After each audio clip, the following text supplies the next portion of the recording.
غوسه چې شي د سرو شونډو سرونه له زور ورکي غوسه چې شي د سرو شونډو سرونه له زور ورکي او په خوله باندې څه نه وایي غاښونو له زور ورکي وباسي به د ګوتو له ټقونو له زور ورکي او بنګړي ورپکې مات کړي مړوندونه له زور ورکي او چې هېڅ کولی نه شي د دنیا د کاره پرېوځي جومات طرف ته مخه شي بانګونو له زور ورکي او کارونه چې شورو د ترقۍ شي په وطن کې نو زمونږ ممبران دلته پیپونو له زور ورکي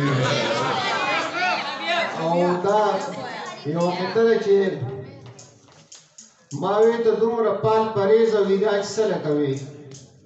ما وې ته دومره پال پرهیز او علاج څه له کوې چې څوک وایي سوري ته سمده څوک وایي په لور ودرېږه هغه وی ګیس مې ښکته نه ځي بره سر ته خیږي ما وی غرق شوي یې نو ته ورته په سر ودرېږه او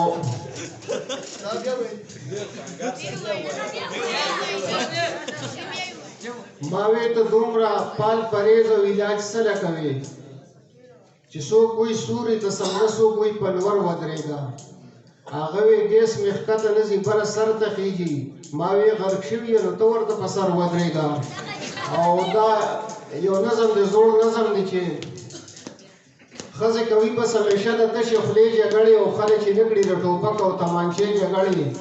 ګینې د ورځې خامخا کوي دوه درې جګړې پر یو کلي کې باره ورځ بلا مړې کېدې او پکې به خواښې او انډیان دې خامخا مړې کېدې ښځه پار عمر کې هر وخت جنګونه کوي اول انګور وي نو په خواښې به ظلمونه کوي بیا چې شي خواښې په انګور به دباونه کوي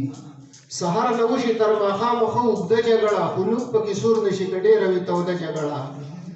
اول جګړه کې یو بل ته پیغورونه وشو بیا پکې وروسته د کنځلو ګزارونه وشو خدای پاک بس خیر کو د خیرو پکې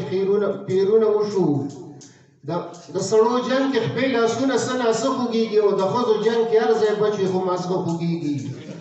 بیا په پوري ګیرو پټه باندې سر تړلي بالټې مخ ته ټول ورځ تر مازدیګر تړلي د شین کاغذ ګولۍ پلو پورې اکثر تړلي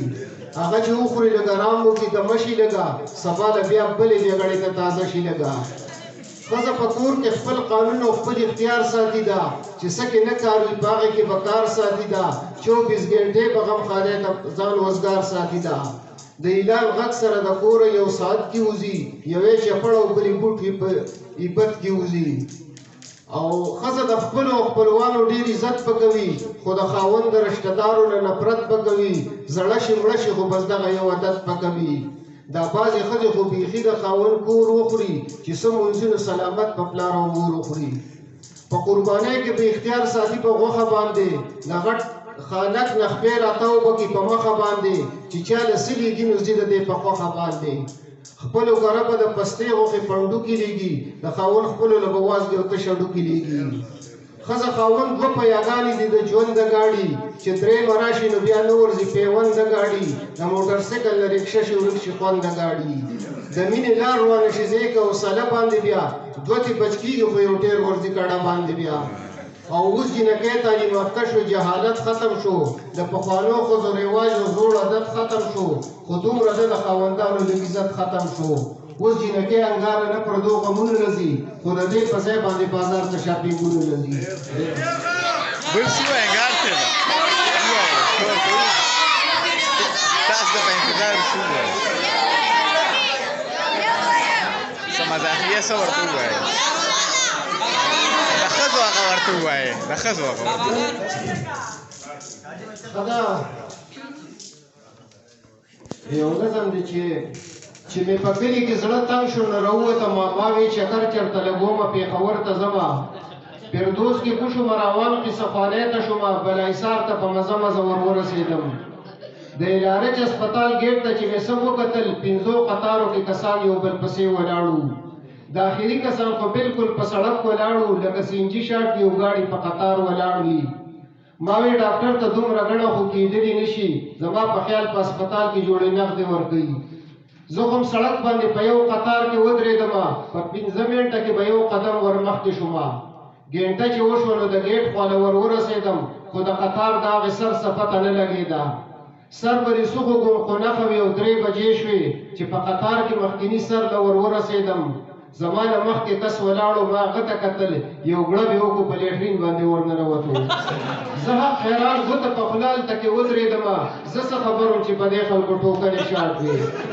15 لیټرین وو خو ما چې اندازې ته کتل یو لیټرین به د 15 ګاڼو پیسې ګټلې انګاره بیا خو پاکستان او پته نه لګېده د یو دسماتې محکمې به هم خساره کوله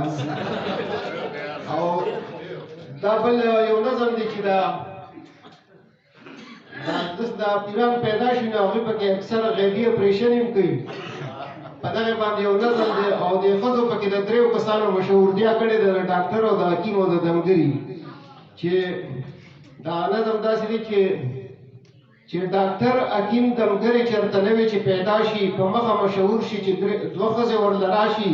ښکاره شي په هر ځای باندې نوم خورې په دنیا شي یوه ښځه یې وکړي غم خادی کې صفتونه او دا ډېر هوښیار ډاکټر دی د هر ځای کړي علاجونه زمونږ په ګاونډ کې خفه صابی نه وه خوراک او څښاک یې نه وو پټې سترګې به پرته وه هر څه ورله راوړي وو د چا تمتې نه وه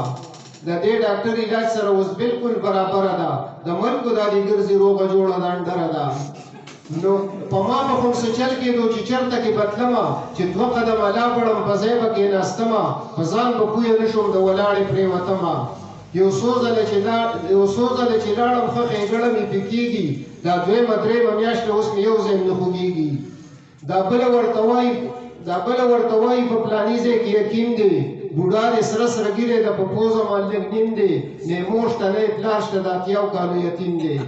د دې حکیم په شان ته حکیمان نشته د نورو علاج یې داسې دی لکه اوبه وړی په اورو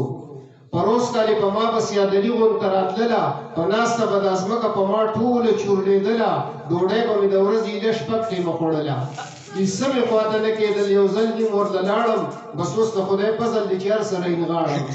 نو دا درېیمه ورته وایي پیدا شوی ښه سړی دی په دم او په دورخات تعویض کې ډېر زیات مرړی دی د هر څه اجازه لري هلته به که زیړی دی راځي ورله د لرې او د برې علمونه چې چا په چا څه کړي نو صفا وایي علونه زمونږ کور کې جګړې وې د لویو د وړو به خاوند به مې په بوټ تندي وتو نه نوتو به په نه خبره چوت په شو هر وخت یې ګورېدو به چې لاړم ورته کېناستم کتلي کتابونه خانې په نغري کې چا ښخ کړي تعویضونه او یوه ښځه راغلې وه د هغې و اپریشن چاړه ونه قرینچي ونه ګنډلو له وستلو لږ ساعت ته یې خوره کړله له پاسه پې پړستلو پټۍ یې ورله وکړه نه ګولۍ و نه نشه وه غیبي اپریشن کړو یې په سترګو یې پړده وه نو چې کومو ښځو واورېدو د دوی دغه بیان سبا یې روان کړي وي د ځان څخه خاوندان په توره شپه راپاسې ورپشا کې ماشومان نو دمګري له روان شي دی به څه وکړي انکار چې ښځې په لالت شي منې کې به یې د چا پلار او غیبي اپریشن څنګه وي زه خبر نه شوم د دې نه چې پټ کاڼي راوباسي دی د تریخې د ګردې نه ښکاره زغېدي وباسي زه دی د چا د خپې نه دا شرع خو ظاهر ګوري انګاره دا بکواسي د پټې رسولۍ د خلکو خېټو نه وباسي